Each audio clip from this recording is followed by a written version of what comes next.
2014년도 2회 전력공학 기출문제 해설을 시작하겠습니다. 예, 이번 회차도 글로 된 문제에서 이론을 알 수 있는 문제, 그리고 간단한 계산 문제 위주로 진행을 해 보도록 하겠습니다. 자, 그러면 문제 해설 시작하겠습니다. 21번 삼상용 차단기의 용량은 그 차단기의 전격 전압과 전격 차단 전류와의 곱슬 몇 배한 것인가? 네, 삼상용 차단기의 차단 용량 구하는 공식을 알고 있는지 물어보는 문제죠. 삼상용 차단기의 차단 용량은 이렇게 구해집니다. 전격 전압과 전격 차단 전류를 곱한 값에 루트 3을 곱해서 삼상용 차단기의 차단 용량을 구할 수 있습니다. 필기에서는 그냥 이 공식만 암기하시면 되고요. 실기에 가서 이 전격 전압과 전격 차단 전류를 구하는 식을 배우게 됩니다. 여기서 잠깐 간단하게 좀 말씀을 드리면요. 전격 전압은 공식 전압에 1.2배를 하고 1.1로 나눠줘서 전격 전압을 구하고요. 전격 차단 전류는 사고 전류를 의미합니다. 즉 단락 전류를 구하는 공식을 이용해서 전격 차단 전류를 구하게 되는데요. 그거는 필기 붙고 나서 실기 공부할 때 배우자고요. 우리 필기에도 공부할 거 많잖아요. 그죠? 그래서 필기에서는 이 차단기 용량 구하는 이 공식만 암기하고 넘어가도록 하겠습니다. 우선 문제에서 물어보는 건 전격 전압과 전격 차단 전류와의 곱슬 몇 배 한 것인가를 물어봤죠. 전격 전압과 전격 차단 전류의 루트 3배가 되겠습니다. 그래서 답은 4번입니다. 이 공식 이번에 꼭 암기하고 넘어가도록 하겠습니다. 자, 다음 문제. 22번 ACSR은 동일한 길이에서 동일한 전기 저항을 갖는 경동 연선에 비하여 어떠한가? ACSR은 강심 알루미늄 연선이라고 하는데요. 이 문제는 같은 조건에서 강심 알루미늄 연선과 경동 연선을 바르게 비교한 것을 찾아라. 이런 문제가 되겠네요. 답은 1번입니다. 강심 알루미늄 연선은 바깥 찌름이 크고 중량이 경동 연선보다 작습니다. 이거 암기하고 가는 문제겠죠. 그러면 답은 1번이고요. 암기하고 다음 문제 가겠습니다. 23번 화력발전소에서 제열기로 가열하는 것은? 이 문제 자주 보이죠? 가열기 저번에도 설명드렸는데 간단하게 다시 설명드리면 이제 물을 땡겨와서 급수죠. 땡겨와서 보일러로 보냅니다. 그럼 보일러에서 가열한 후에 그 가열된 물을 과열기로 보내서 다시 한번 가열을 합니다. 물을 가열하면 증기가 되겠죠. 그래서 그 증기를 터빈으로 보낸 다음에 그 증기가 가진 압력으로 터빈을 회전시킵니다. 그리고 일부의 증기를 제열기로 보낸 다음에 다시 가열해서 다시 터빈으로 보내요. 이때 사용하는 게 제열기입니다. 그럼 제열기가 가열하는 것은 증기가 되겠죠. 그래서 답은 4번이 됩니다. 이 문제 자주 나오는 문제니까 여러분 꼭 암기하고 넘어가시겠습니다. 자, 다음 문제 가겠습니다. 24번 보일러에서 절탄기의 용도는? 화력발전에 관련된 문제가 또 나왔습니다. 보일러에서 절탄기 용도는 보일러의 급수를 데우는 그런 역할을 합니다. 이것도 역시 암기하는 문제겠죠. 24번도 암기하고 넘어가겠습니다. 답은 3번입니다. 자, 다음 문제. 25번 변전소, 발전소 등에 설치하는 피례기에 대한 설명 중 틀린 것은? 답은 1번입니다. 전격 전압은 상용 주파, 정연파 전압의 최고 한도를 규정하는 순식값이 아니고 시료값으로 전격 전압을 정합니다. 시료값입니다. 그리고 이건 역시 뭐 암기하고 가는 문제죠. 나머지 것들은 그냥 한번 편하게 읽어보시고 넘어가시길 권장드리고요. 전격 전압은 상용 주파, 정연파 전압의 최고 한도를 규정하는 시료값이라는 거, 요거 알고 다음 문제 넘어가겠습니다. 자, 다음 문제. 26번 전력선과 통신선 사이에 차폐선을 설치하여 각선 사이에 상호 임피던스를 각각 임피던스 1, 2, 임피던스 1S, 임피던스 2S라 하고 차폐선 자기 임피던스를 임피던스 S라 할 때 차폐선을 설치함으로써 유도 전압이 줄게 됨을 나타내는 차폐선의 차폐 개수는? 문제는 이런 내용입니다. 여기 전력선이 있고요. 여기 통신선이 있고 중간에 이렇게 차폐선, 전력선에 의해서 통신선의 그 정전 유도, 뭐 이런 통신선에 대한 좋지 않은 그런 영향을 막아주는 선이 차폐선이라고 합니다. 근데 이런 내용을 몰라도 됩니다. 이거 굉장히 어려운 내용이거든요. 그래서 여기서 물어본 게 차폐선의 차폐 개수잖아요. 차폐 개수는 답은 2번입니다. 그래서 26번은 문제와 답만 암기하고 가는 그런 문제로 하겠습니다. 예, 요거 가끔가다 한 문제씩 나오니까 그냥 문제와 답만 이렇게 암기해 두시길 권장드리겠습니다. 자, 다음 문제 넘어가겠습니다. 27번 그림과 같은 66kV 선로에 송전 전력이 2만 kW, 역률이 0.8일 때 A상에 완전 지락 사고가 발생하였다. 지락 개전기 DG에 흐르는 전류는 약 몇 암페어인가? 단, 부하의 정상, 역상, 임피던스 및 기타 정수는 무시한다. 네, 문제가 이렇게 나왔습니다. 자, 문제에서 그림이 이렇게 되어졌는데요. 이 그림을 좀 설명을 드리면, 요 A상에서, 지락이 됐답니다. 어떤 이유에서 땅과 연결이 됐다는 얘기죠. 이때, 여기, DG, 지락 개전기에 흐르는 전류를 구해봐라. 이런 문제입니다. 그럼 전류가 어떻게 흐르는지 한번 볼까요? 이렇게 정상적으로 흐르고 있던 이런 선로에 한 선이 지락이 되면 전류가 이렇게 흐르다가 이렇게 땅으로 이렇게 흐르겠죠? 이렇게 흘러서 여기 중성점 접지된 곳을 타고 올라가서 이렇게 흐를 겁니다. 그죠? 중성점 접지에서 일선이 지락되면 나머지 상에는 전류가 흐르지 않습니다. 얘네들은 전류가 다 0이에요. 그리고 여기 흐르는 전류로 인해서 이게 CT거든요. 이게 CT인데 이 CT를 통해서 또 변성이 돼서 전류가 변성이 돼서 이렇게 흐르겠죠. 그래서 여기에 흐르는 전류를 구해라 이런 얘기입니다. 자, 그러면 이 DG가 지락 개전기라고 하는 애인데요. 여기 흐르는 전류를 한번 구해 보겠습니다. 자, 지락 개전기에 흐르는 전류는 지락 전류 곱하기 CTB분의 1로 이렇게 구해집니다. 그리고 우린 CTB, 여기 300대 5라고 했죠? 5분의 300이란 얘기예요. 그래서 CTB분의 1은 300분의 5가 됩니다. 그럼 우리가 이 지락전류만 구하면 답을 찾을 수 있겠죠? 지락전류는 I는 R분의 V라는 식에서 가져올 수 있는데요. 여기, 이 전류가 통하는 중간에 저항이 300ohm이라고 했죠. 그래서 R은 300ohm이 되고요.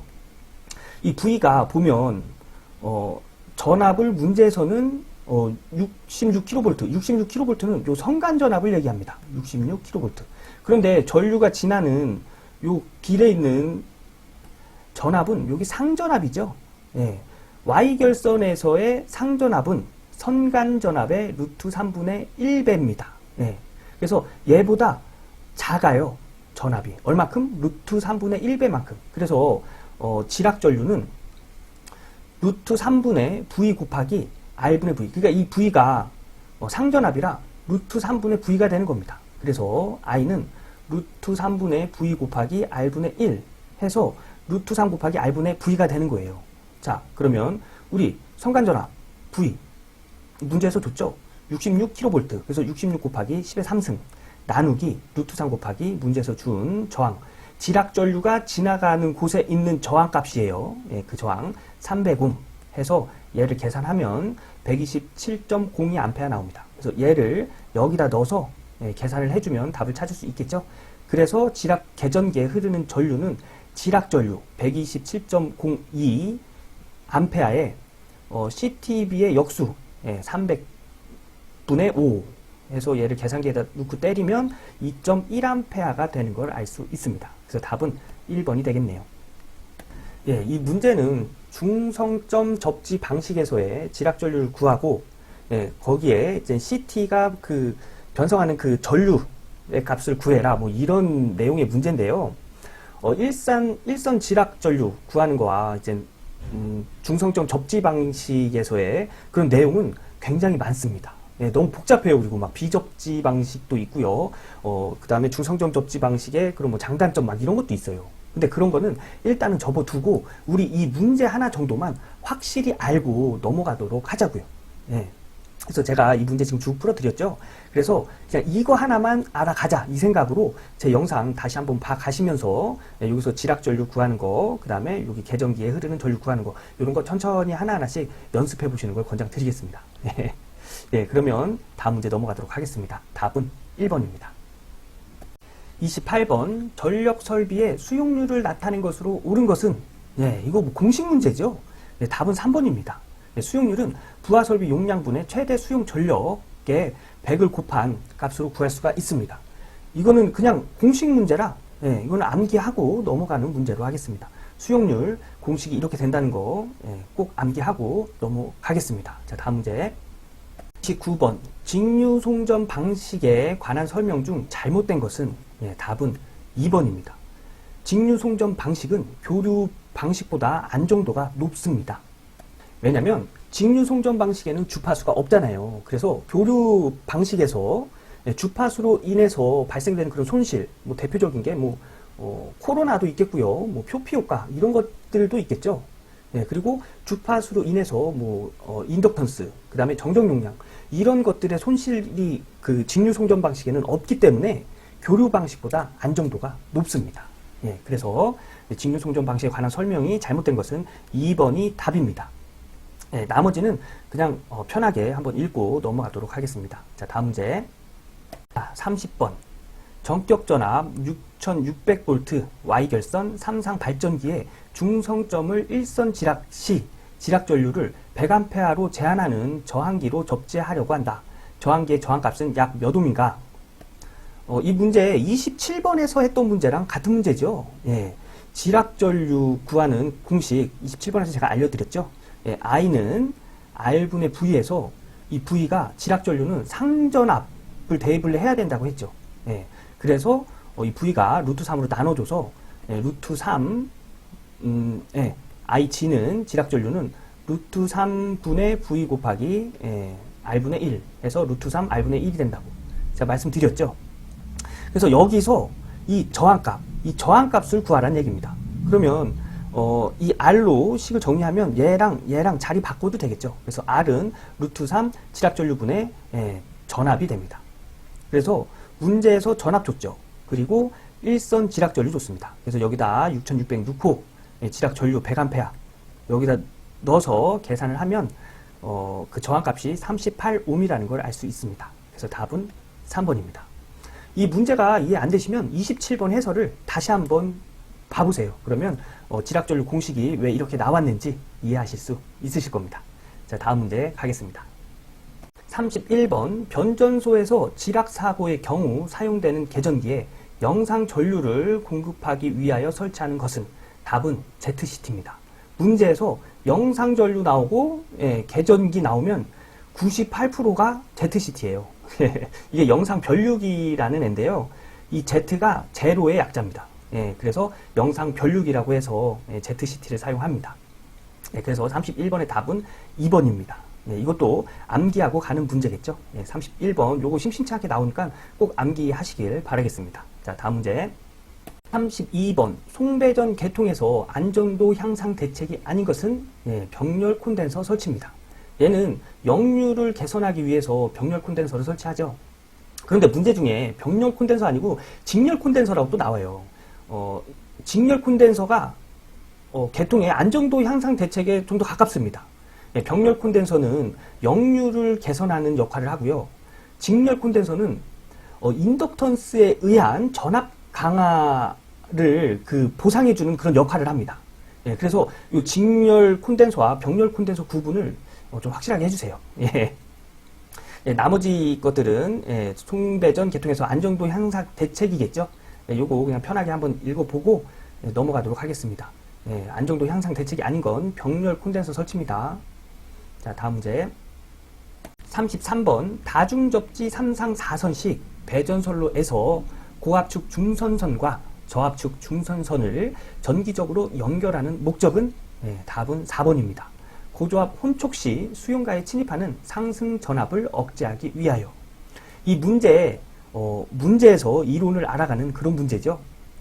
고압축과 저압축의 중성선을 연결하는 목적은 서로 혼촉이 될 경우에 전압 상승을 억제하기 위해서 서로 연결을 해준다는 거. 이런 이론 알고 넘어가겠습니다. 자, 다음 문제. 34번. 전력용 콘덴서와 비교할 때 동기 조상기의 특징에 해당되는 것은 답은 2번입니다. 진상전류 이외에 지상전류도 취할 수 있다. 동기 조상기는 동기 전동기를 생각하시면 되는데요. 동기 전동기를 송전 선로에다가 연결해 놨다고 보시면 됩니다. 그래서 그 동기 전동기를 조상기로 사용을 하는데, 조상기는 상을 조절하는 역할을 하는 애를 조상기라고 하잖아요. 그래서 그 전동기 조상기를 과여자시키면 진상전류를 취할 수 있고요.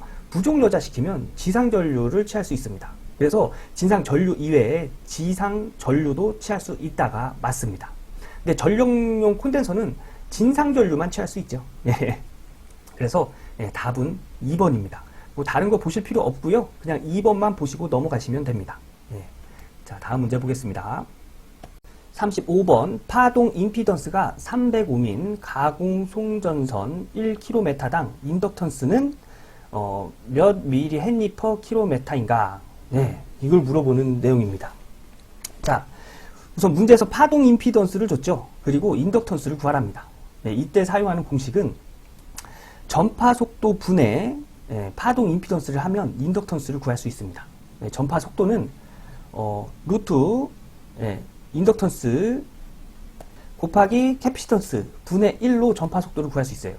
전파 속도 전기자기학에서도 많이 나오죠. 이거 말고도 또 공식 이거 있죠. 전기자기학에서 입시론 뮤 루트 입시론 뮤 분의 1 유전율 루트 유전율 곱하기 투자율 분의 1 이거랑 같은 공식이에요. 근데 저항과 누설 컨덕턴스를 무시한답니다. 그래서 그냥 루트 LC분의 1이 되는 거예요. 자, 그래서 이때는 공기 중에 전파 속도라고 생각하시면 됩니다. 그래서 얘를 뭐 공기 중에 유전율과 공기 중에 투자율을 넣어서 계산하면 3 곱하기 10의 8승 나오죠. 그래서 전파 속도 여기다 넣고 파동 임피던스 문제에서 준 300옴을 여기다 넣어서 계산을 하면 1km당 인덕턴스를 구할 수 있습니다.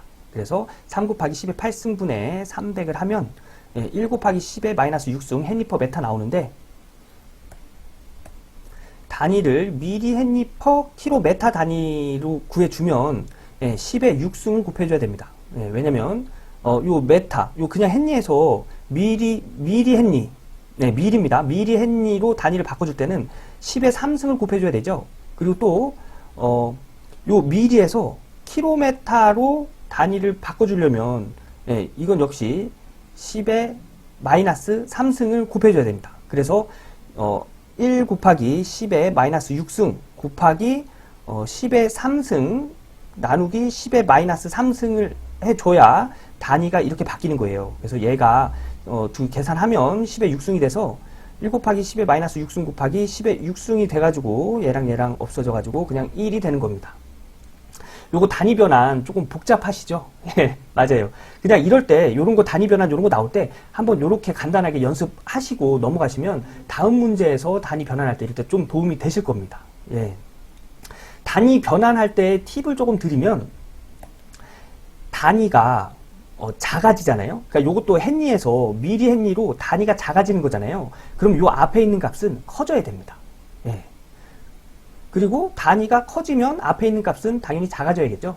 그런 식으로 좀 생각을 하셔가지고 단위 변환할 때 그런 걸 사용하시면 조금 편하게 단위 변환을 하실 수 있으실 겁니다. 근데 이건 역시 연습이 많이 돼야 편하게 단위 변환을 하실 수 있는 거예요. 그래서 이런 문제 나왔을 때 한번 연습 한번 해보시는 것을 권장드리겠습니다. 그래서 답은 1번입니다. 자, 다음 문제 가겠습니다.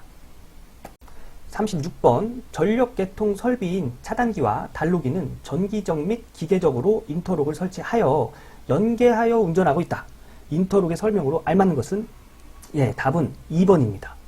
인터록이 뭐냐면 안전장치라고 생각하시면 됩니다. 그러니까 안전을 위해서 어떤 동작이 선행되지 않으면 동작되지 않는 그런 기능을 인터록이라고 합니다. 자, 2번에서 보시면 단로기는 부하 전류를 차단하거나 연결시켜 줄 수 없지요.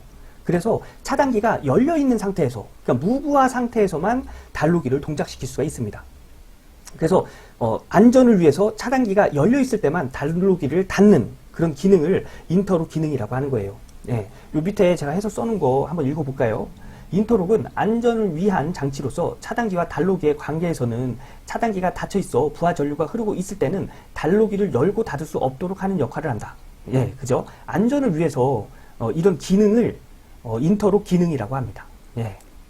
답은 2번입니다. 이 문제도 심심치 않게 나오니까 여러분 꼭 이해하고 암기하고 그러고 넘어가도록 하겠습니다.